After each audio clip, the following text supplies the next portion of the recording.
Hi, good morning and welcome to Saudi House, and thank you for joining today's panel discussion on unlocking future economic potential through human capital investment. My name is Michael Lee and I'll be moderating this session with our fantastic panel who've so kindly joined us this morning to share some of their insights. So it's, a real pleasure to moderate what I think is a critical discussion to some of the pillars and transformations we're seeing around the world today. The big focus of the Economic Forum this year is on the intelligent age, the disruptions that technology and artificial intelligence will not just have, on frontier industries, biotechnology, computing, but all the way through to what this means for the fabric of societies, how people live, how people learn, and how people, assimilate culture and information. We're first seeing, some of the early stages of industries being transformed by technology, but also some of these demographic shifts and some of the geographic and global polarization. And human capital and the identity of talent has become a real key to answering questions on what defines countries and what defines their economic resilience. We're here in Saudi House, and in Saudi Arabia, Vision 2030 has really placed human capitals, the transformational power of pioneering startups, and economic development and diversification at the heart of our economic and industrial strategy. Ideas, startups, and the ambitions of our population represent the future of this economy, this nation, and defining success really relies on the availability of a skilled, adaptable, resilient, and responsive workforce. So addressing human capital risks and challenges such as talent shortages, skills mismatches, and workforce retention as people move around and adapt to changing workforce cultures and modes is really important in creating a durable, tenable, and sustainable innovation ecosystem for startups. And being able to mitigate these risks, I think, is key for ensuring that economies can scale effectively and really be resilient for the future. But that's enough from me. So with us today, I'd like to introduce our panelists. So right on next to me is Professor Ricardo Hausmann, who is director at Harvard University of their Growth Lab and an expert in economic complexity. So Professor Hausmann's research focuses really on how countries can leverage their economic structures and workforce development to achieve sustained growth and innovation. To his right, we then have Vishal Gupta, who is president of Workforce Skills at Pearson, which is probably the world's leading education and learning company. His expertise sits in reskilling, workforce readiness, and technology-driven training solutions. And Vishal has really been at the forefront of helping organizations and countries think about workforce challenges and how to respond. And then at the very end of the panel, in a stunning red turtleneck, we have Yoshito Hori, who is the founder and president of Globus University in Japan, which is a leading business education and innovation organization thinking about entrepreneurship. And different to, I think, some of the very established and much older universities like Harvard we have represented on the stage, it is also a much more modern and newer university and has had the opportunity to think from day zero and grounds up on what is it that people need to learn and what is it that companies and countries need in their workforce. So to kick off this conversation, I'd like to turn to you, Professor Hausmann. Through your research, you've spent a lot of time thinking about how countries can mobilize their workforces for productivity. You also previously served as Minister of Planning in Venezuela, so you've done this role as a policymaker, as an academic, and as a thought leader.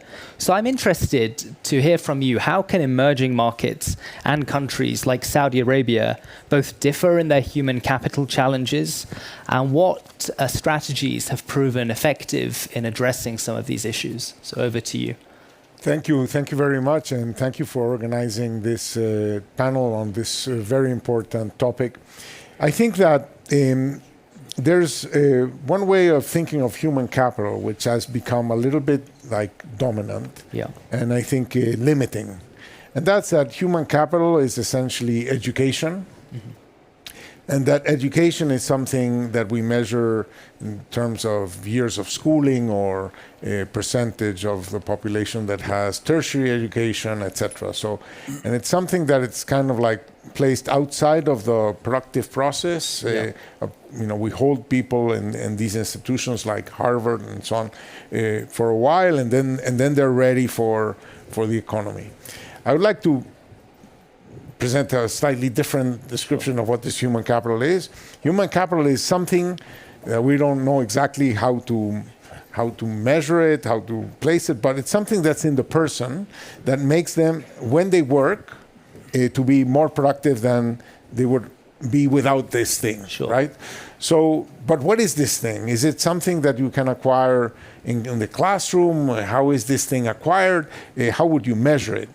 So, here I'd like to take a metaphor from, if you want, physics. In physics, light is something that has one thing that is intensity, so there's high and low, and another thing that is color. Yeah. Light has different colors, right? And I think that human capital is a little bit like that. There might be some level of intensity, high and low. But a dentist is not a lawyer, is not an engineer, is not, etc. So there's a lot of colors in this human capital, right? And this human capital is the ability to do things. Is that when you work, you do things that you wouldn't otherwise be able to do. And where is this ability? How is it accumulated? Now, you'll notice that people who graduate from school, they go to, in any organization, to typically relatively entry-level positions. Most job descriptions ask for, I don't know how many years of experience.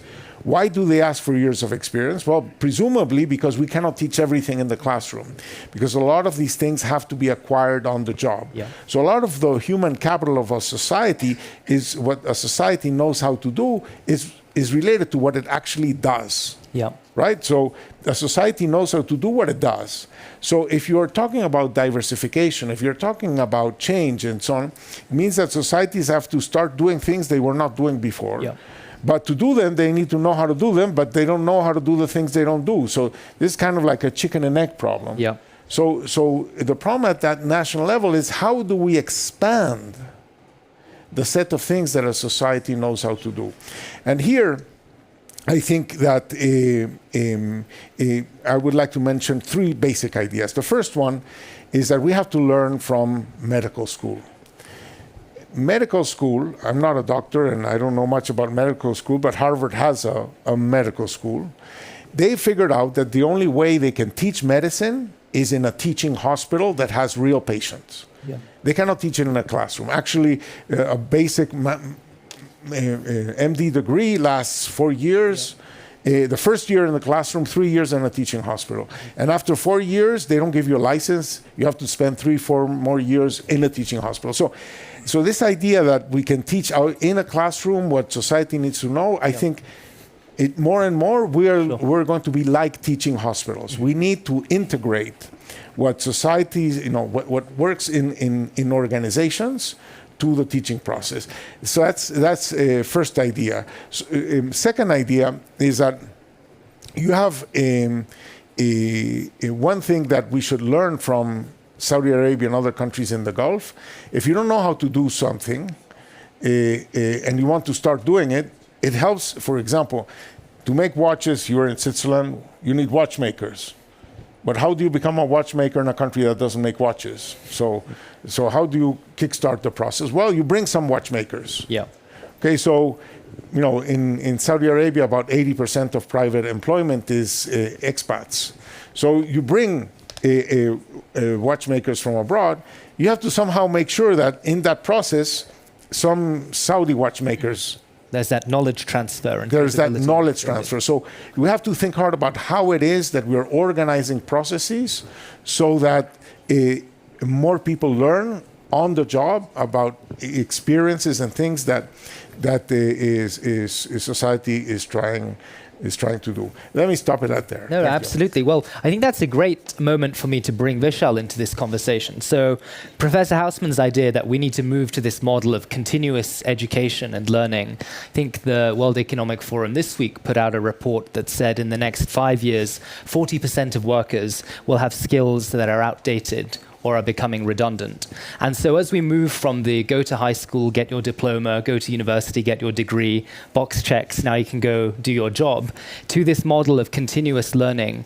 At Pearson, you work with a lot of leading countries, a lot of leading employers on skills and capability.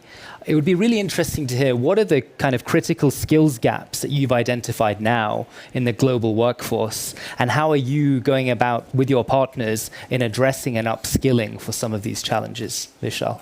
Lovely, thanks, Michael. So firstly, thanks for having me, and I think Ricardo set up a really good foundation for what I'm going to tell you. So, Pearson, just to give you a little bit of a context, Pearson is one of the leading companies in the learning and education space, and our work spans across schools, higher educational institutions, including, by the way, we also work with Harvard, and then enterprises. So when students come out, they go into the enterprise, and how do we kind of make them productive in that sense? So during the WEF, during the event here, we have released a research report. We call it Lost in Transition. And there are a couple of things we are calling out there. Firstly, there is, as I think you mentioned some of the data points, but there is a skills chasm that is developing. And because of that, the numbers show that there's going to be about 80 million unfulfilled jobs by 2030. And when you say unfulfilled, you're talking about jobs are going to be available in different sectors, in nursing, in construction, in tech, but they're not going to be people who are skilled to do that job. And when we talk about those skills, it's a lot of that is around AI, but I'll come back to that, right? So that's one part. On the other part, what we also found was that companies do spend a fair bit of money on learning, right? Learning and skills. I mean, in the US alone, the number is upwards of $200 billion.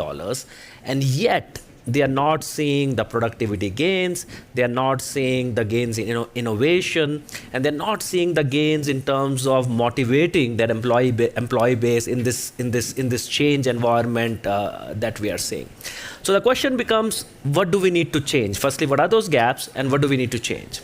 So in terms of gaps, right, it is very clear we have to think of enterprises from two lenses. One is gaps on the tech side of those companies. So on the tech side, a lot of new technologies coming in with whole lot of AI models, topics around cybersecurity, so there is a whole bunch of topics. That's one side. And by the way, there we believe there has been decent progress, and tech companies themselves have enabled a lot of skilling. Companies like Pearson have enabled a lot of skilling. I think so that battle, I believe, while more needs to be done in that space, but I think that's probably going in the right direction. Where we see a much bigger gap is on the business side of these companies. When I say business, I'm talking about people in customer services. I'm talking about people in sales. I'm talking about people in field services, which is the vast majority of people out there. Now, these people are truly struggling today to first understand what AI means for them. How should they upskill for AI, and what should their roles look like in the future? So that's the gap that we are trying to really exercise about and think about how should we fill that gap. And there are 2-3 approaches we are taking to that, and working with partners, by the way. So partners become very important in this. We can't do all of this ourselves. We're working primarily with hyperscalers like Microsoft, AWS, Google, tech companies like Salesforce, so on and so forth. But 2-3 concepts we are bringing in, right? Firstly, learning has to be in the flow of work. And this is something I think, Ricardo, you mentioned a little bit. The moment you send people to a classroom, it is a turn off for a lot of these people, right? So it needs to be happening while they are working, and that's very important. So how does learning look like in the flow of work? So that's one thing which is super important. Second thing, which is also important, is that how do we create what we call as bite-sized learning or snackable learning? Because with the attention deficit in this world today, it's very hard for business people to spend hours and hours on learning. So that's the second thing which is very important. And the third thing, which is also really important, is for people to understand what does this learning mean for them in terms of where could this take them in terms of their next role, their next job. So learning is not of course, there is a part of curiosity that you need to learn, but people tend to be motivated to learn more if they see something on the other side that this actually gives them a better career, a better job, a better progression. So that's the third thing we're trying to bring in. And doing all of this, we also have this concept of assessing people, because one of the challenges in learning is, how do you know you have learned it? So there needs to be an assessment, but it needs to be, again, not one of those typical university assessments, which are very difficult to do and people have to study a lot. But again, snackable assessments, which are easy, people are motivated to do it, and at the end of the assessment, they do get some sort of a reward. We call it a credential. They get a digital credential, which they can talk about, they can put it on their LinkedIn profile, so on and so forth. So we have a slew of solutions which address that. Now, our enterprise is doing it the right way today? The answer is no. There is a lot of work to be done in this space, and that's why we see it as an opportunity, but also as a threat, because if companies don't get it right, this is going to be a barrier to adoption of AI and really doing real business transformation with AI as an enabler. So thank you, Michael. Thank you very much, Vishal. So now, if I turn to think of, at the start I was talking about startups and how human capital is tied to innovation. Yoshito, you're actually an innovator in the space of innovation and human capital, because you started up a new university, Globus University, which you're the founder and president of, and that is now a leader in Japan in business education, in helping people think of innovation. We've heard of some of the needs and pain points from Vishal from a corporate perspective. Now to turn to you, how on the institutional education side are you adapting to the changing needs of your students and your business leaders who are coming to your institution and looking at new skills, like Vishal said, to access new opportunities and to respond to the changing environment that we're in? Very good. Thank you very much for inviting me to speak at Saudi House in Davos. I'm so glad to be here. I guess not many people know about Globus. Let me talk a little bit about what we do. We started in 1992 by myself. I started Globus from scratch on the $8,000 initial capital. Wow. And the concept is quite simple. Create business school and combine that with venture capital. So educate leaders and create new industries. So we started from scratch. And then business school has become number one in terms of the number of students enrolled is 1,200 per year. We have become number one. At the same time, we provide corporate education to Toyota, Sony, Honda, all those big corporations. Yep. And so we provide both B2C learning as well as B2B with accredited to issue MBA. And we both teach in English and Japanese. We have online as well. On top of it, we have venture capital with more than $2 billion under management. And I have two hats. One is a president, a founder president of Globus University, as well as a managing partner of Globus Capital.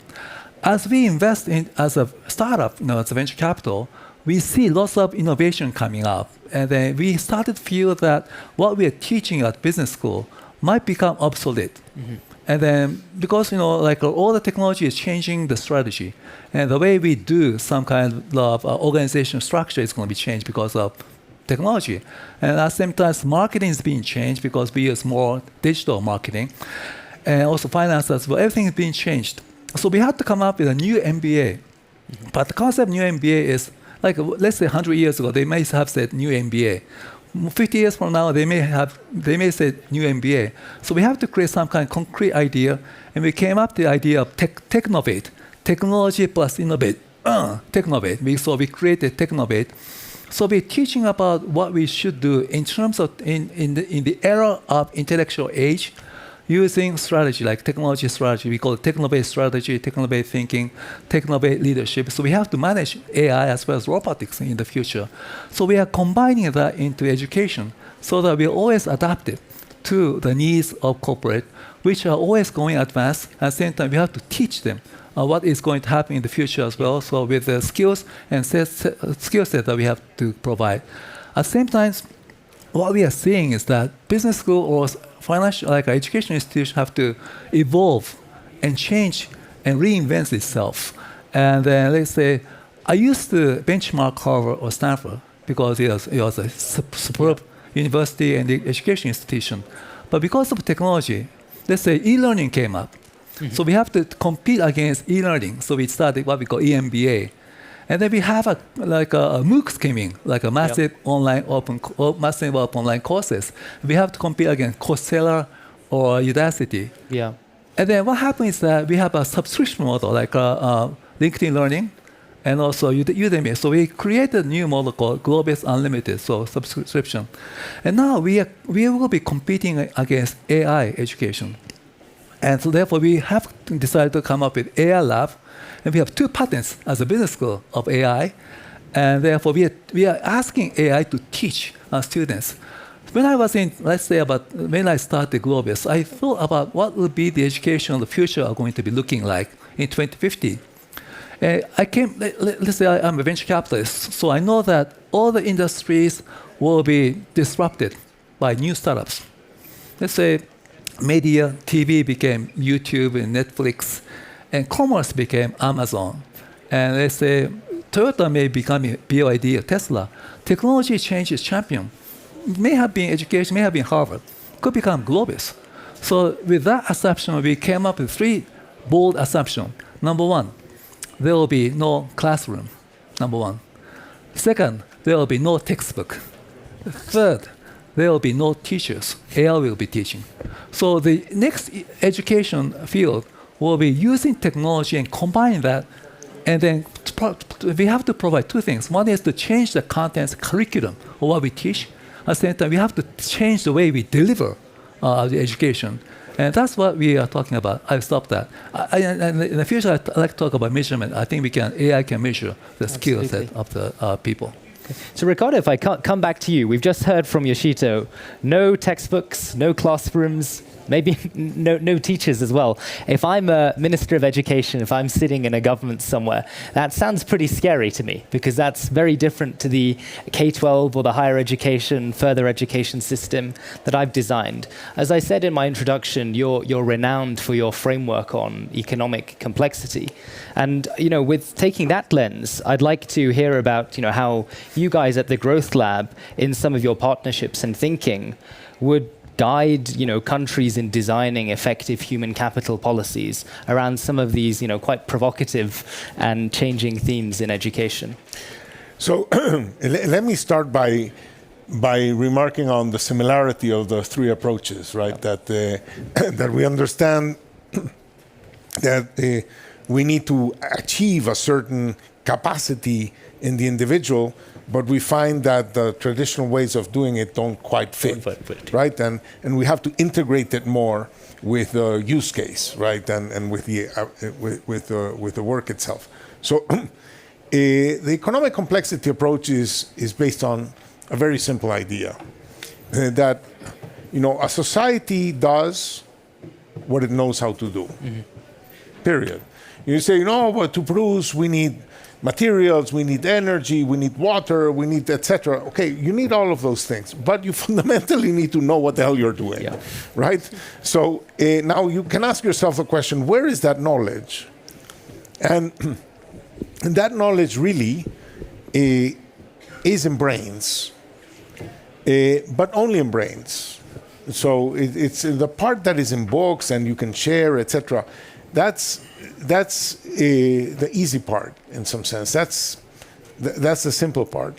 It's the when your tooth hurts, you don't go and download an article from the web, read it, and ask somebody to fix it for you, right? You have to go to a dentist, and the dentist has some knowledge in their heads. How did that knowledge get there? It got there, as Malcolm Gladwell likes to say, it takes 10,000 hours to become good at something, and 10,000 hours at 8 hours a day is 5 years. So it takes a long time of practice, repetition, feedback, etc., to become good, to rewire your brain so that it's good at something. But the truth is that our brains are incredibly limited relative to the amount of knowledge that human beings have created. Sure. So the way the system works is that we put different bits of knowledge in different heads. But then if you want to use that knowledge, you have to bring these heads together to work in teams that can do something, teams that span the necessary knowledge. So if you want to run a business, for example, somebody has to know about accounting, somebody has to know about finance, somebody has to know about human resource management, somebody has to know about procurement, somebody has to know about production, somebody has to know about branding and marketing and contracts and taxes and, you name it, right? So you have to somehow span all the knowledge that you need. So in the process, the process of growing what a society knows how to do is this process of putting different bits of knowledge in different heads and then networking those heads back together for that knowledge to be used. And so what we try to do is try to understand what a society knows, try to understand what is in the adjacent possible of what a society could do next, and then try to figure out how we can expand that knowledge. And in the process, we found that, fundamentally, what a society knows how to do, it knows how to do in its firms, not in its schools, right? I've spent more time in university than most people, and I don't know how to make shoes. I don't know how to make a jacket. I don't know how to make glasses. I don't know how to make any of that, right? So it's not a unidimensional thing that I have a lot of and other people. It's this color of knowledge that is that we need to tap, and the only way we can tap it is use the knowledge that is used in firms and somehow transfer it to the individual. And that's why I found the ideas of my colleagues here in the panel so exciting. So, Vishal, if we pick up on what you were saying about snackable, bite-sized learning, that seems that it's going to be much more learning. It's not like you send your employees on a course for a week once a year, and that's you've done your continuous professional development for the year. So clearly, we need to scale the learning that's available quite a bit. It needs to be continuous, responsive, adaptive. And so, Pearson now is a leader, I guess, on the enterprise technology side of education delivery. And of course, we've heard in every single session of this conference, and this will be no different, on the sort of power of AI, and Shito has hinted on this already. How are you enabling and embracing technology to scale your education delivery and personalize it to what people and companies need? Great question. So, so firstly, I have to begin by saying that AI is deeply disruptive when it comes to learning and education. It really changes that industry, and I think, you were also mentioning, my panelists were mentioning the same thing. Now, what we are doing is bringing in AI from 3 or 4 different angles, right?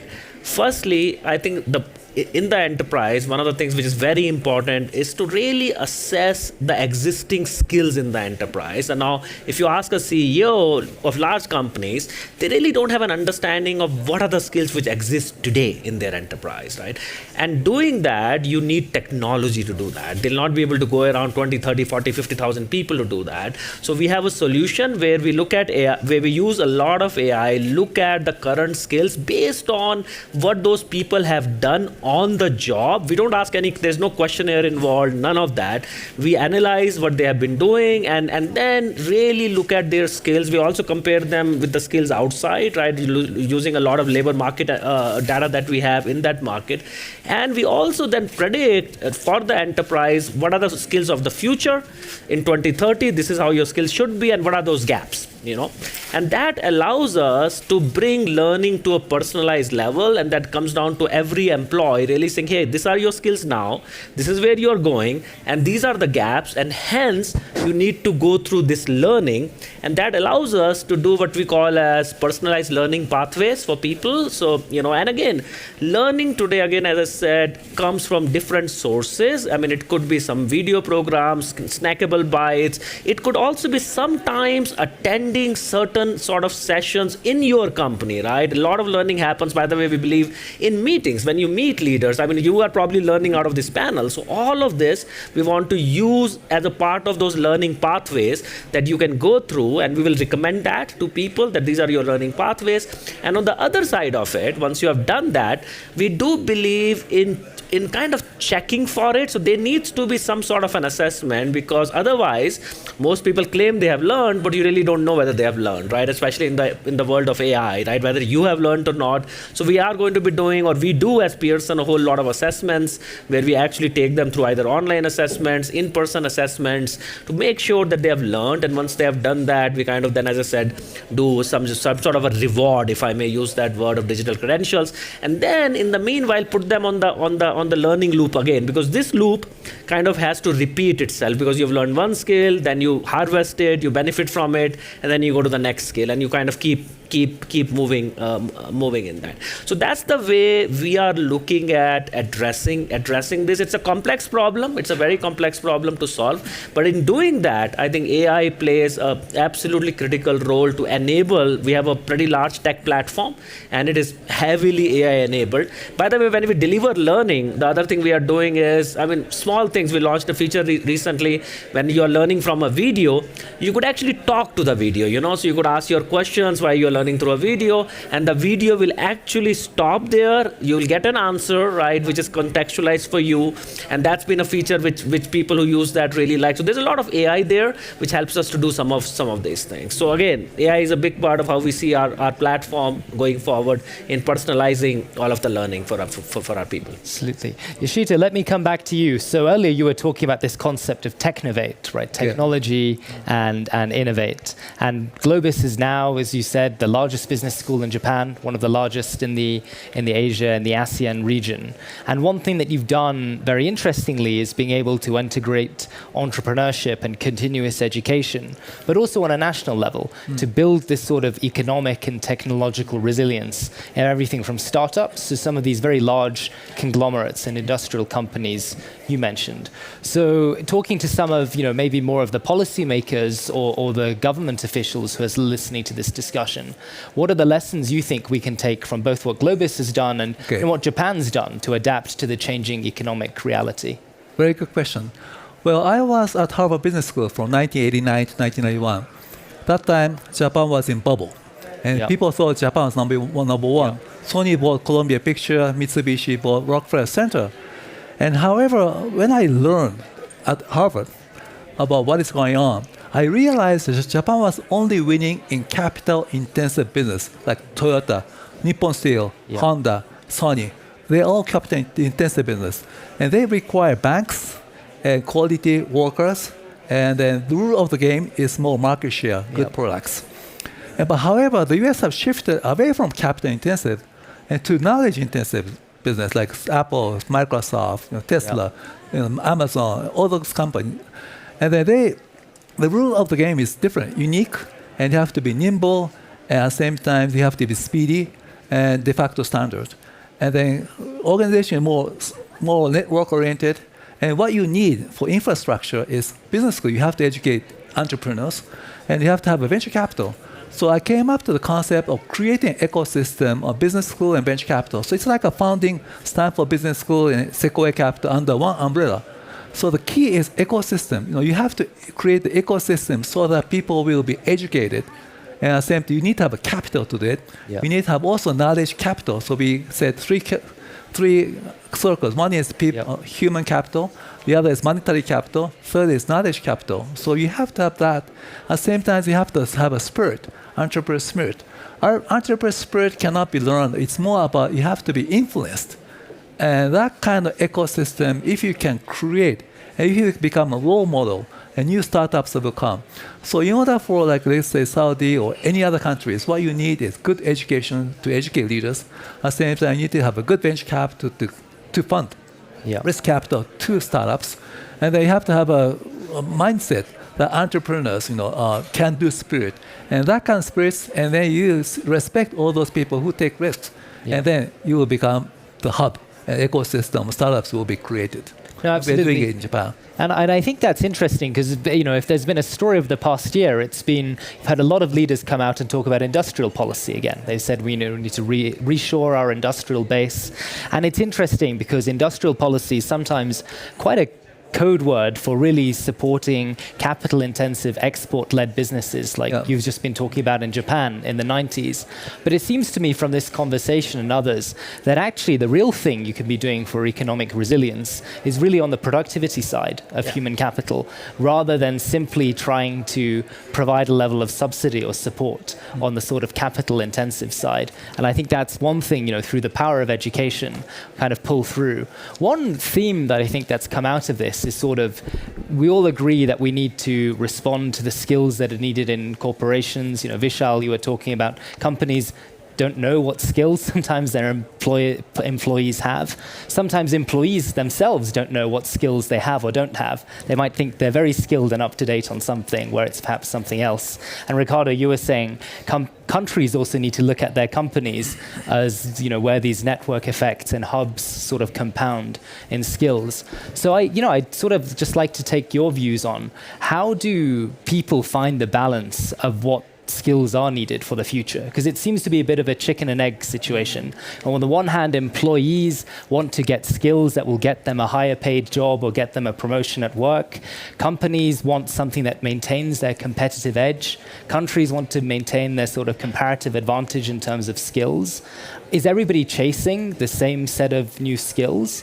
Or actually, how do you find this equilibrium point of what the individual or company needed skills are required when there's still a lot of uncertainty about what will be provided by technology, what will be disrupted, and where these new sort of moats of advantage lie? That's a very, very interesting question. Let me see if I can slice a little bit of it. The first thing is you typically don't know what you don't know. Yeah. Right. So the unknown unknowns. Right. So, but for example, let me give you a very concrete example. There's a company called Northvolt. Yeah. Was created by a guy who was a senior manager in Tesla, responsible for value chain management. So he saw the opportunity. There's going to be a big market for batteries. So let's make a battery factory. Yeah.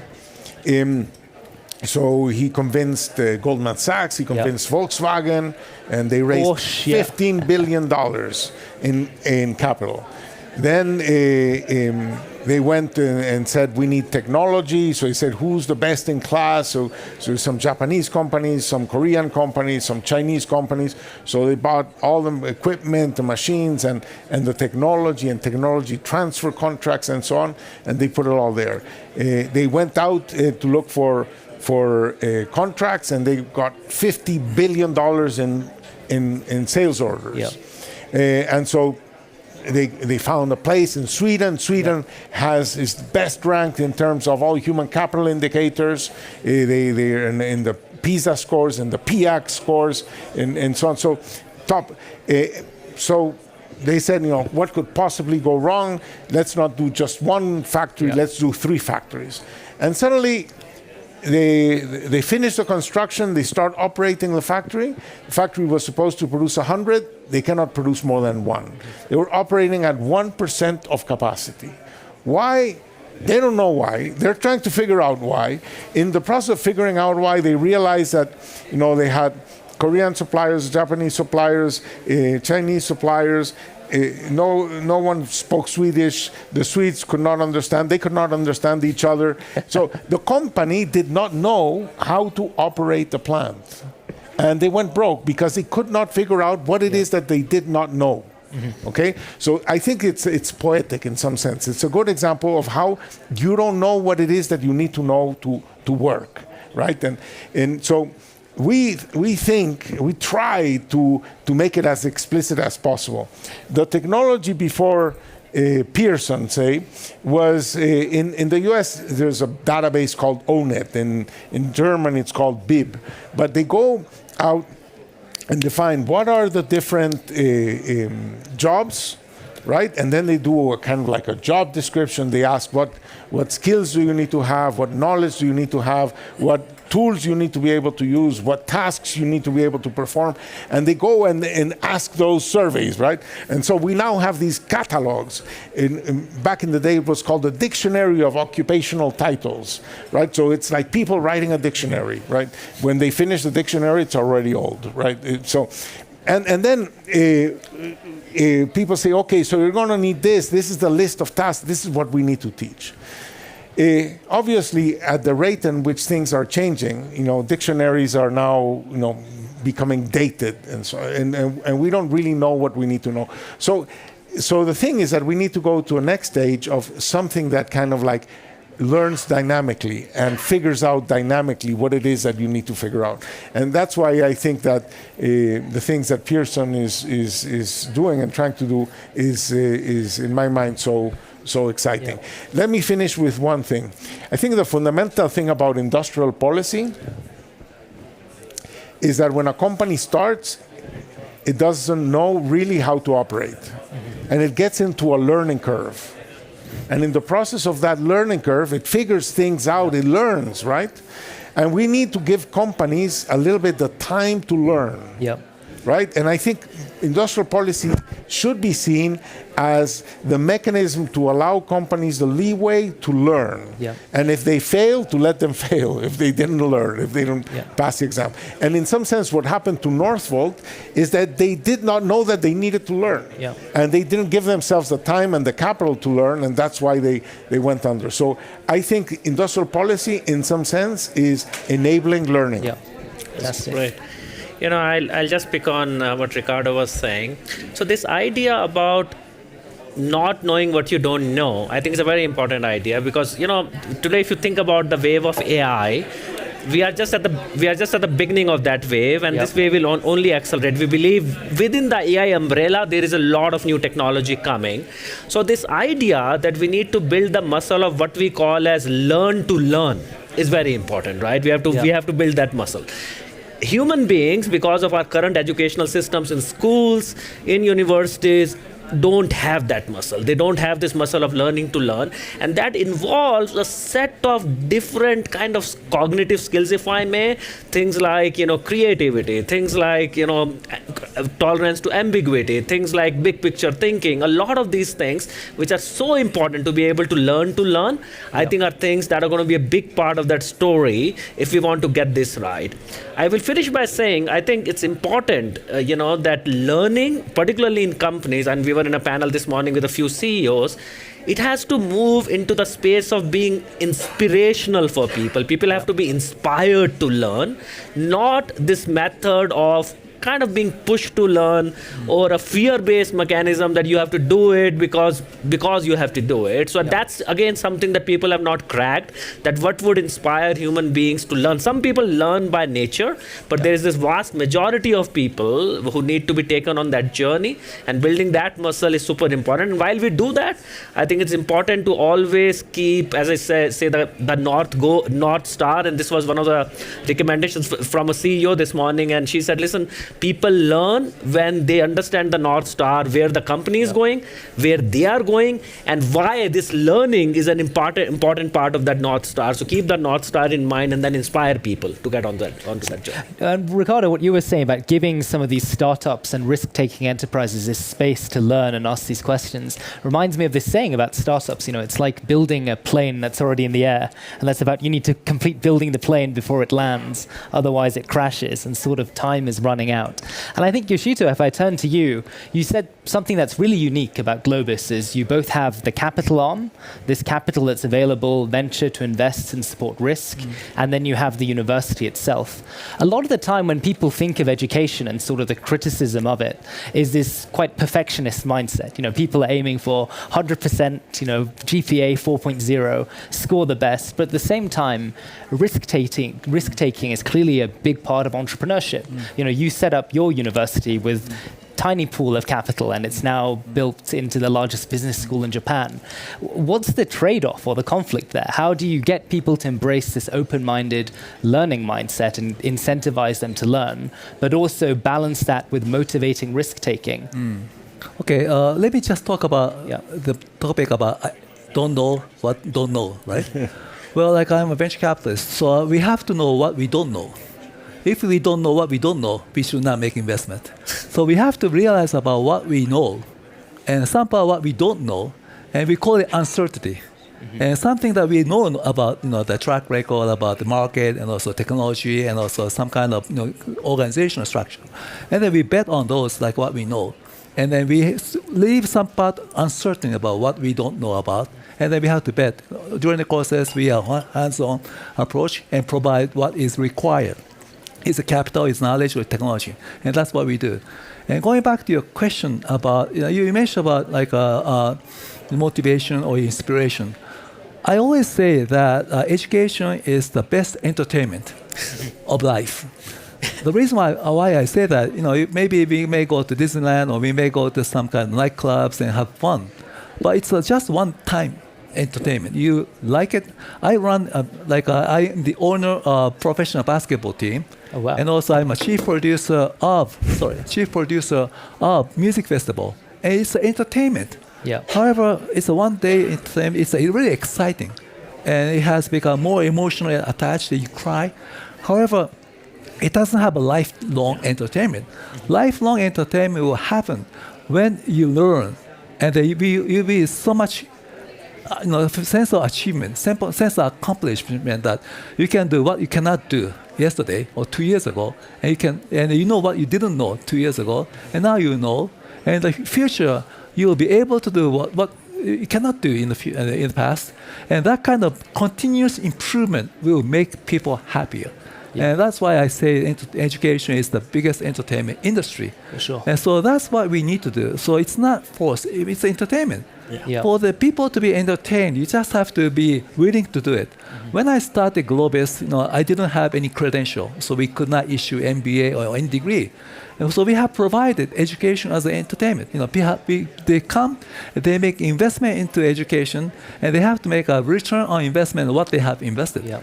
And then we cannot provide MBA or degree, and what they learn is number one, skill development. They feel that they have developed skills. Number two, they make network. And number three, they get inspired to know about what kind of career he or she wants to take. And that is the entertainment industry. So later on, we got the accreditation from the Japanese government to issue MBA. But MBA came later. Okay. But educational contents are more important. The same as Pearson. Pearson don't provide degree, and we don't provide degree. We but in case of us, we do B2C. B2C make investment for their actual education. So you have to be really serious about what kind of educational quality we provide. So we decided to do service guarantee, meaning if you don't like it, we pay back tuition. Yeah. And then no other business schools or no other entity or not even Pearson provide service guarantee. We have a quality assurance of what we do. And then that's what we need to do. And also, I think the measurement, skills can be measured because of AI. And that's what we are working on. I will stop here. No, absolutely. And I really like this idea of education as entertainment. And we think people are going to be consuming so much more entertainment now. We're going to be living longer, healthier lives.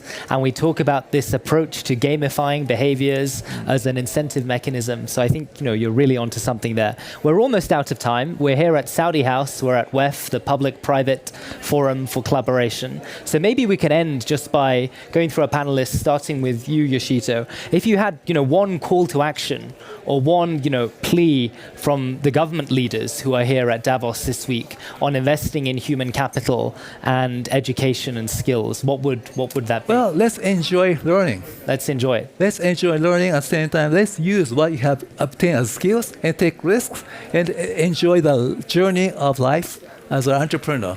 Okay. Vishal? I would say from a public standpoint or government standpoint, it's important to two things. Firstly, up the investments in education and skills. Most governments do it, but it is still a very small part of what they invest in other areas. So this is such a big area. So the investments need to multiply. And the second thing I would say is really foster that skills ecosystem. So it's the government, it's the institutions, it's enterprises, it's the whole ecosystem which will make it work. And government's job is to foster and encourage that ecosystem. Ricardo, leave the last word to you. Let me just say, I'm going to take this business about entertainment because I have two of my kids are in the entertainment industry. Okay. One is a theater director, the other one is a comedian. And they always ask me, how come you're a professor and they are in the entertainment? I always tell them that we're all in the entertainment business. So I'll use that. Especially the politicians. Essentially, I would say the following. Universities need to learn from their own medical schools. Yeah. That they need teaching hospitals, the equivalent of teaching hospitals and everything that they do. They need to engage in the real practice of providing the service of a hospital to be able to teach how do you operate in a hospital. Apply that to all the other businesses, all the other areas of knowledge. I think of the Growth Lab as a teaching hospital for growth problems, and where the patient is the governments that are trying to figure out what to do. And so that's the process. But I think that is a general idea. Involve the organizations that do things to figure out how it is that they can use the knowledge that they have to do the things that they do to generalize it to the next generation of talent. Absolutely. Well, we're almost out of time. We started this session a little bit, apprehensive at the challenges of reskilling, of people having redundancy, and I think we've come out with a really optimistic outlook that countries, universities, employers can't just de-risk this, but actually really embrace this for the fulfillment and the identity of culture and society. We've heard Ricardo on this spectrum of learning and moving out of this compartmentalization, especially as the boundaries between different professions and skills get blurred. This idea of learning in flow, making it fun, making it continuous, and this sort of technovate idea of how you combine education, capital, and also on the government side, policy, in order to making sure countries, communities, and educational ecosystems are resilient. So thank you very much for joining us today, and please join me in thanking our panel. Thank you all for joining us, and thank you to my colleagues Lema and Nora for organizing this fantastic session. Thank you, everybody. Thank you very much. Thank you, Michael. Great. Thank you.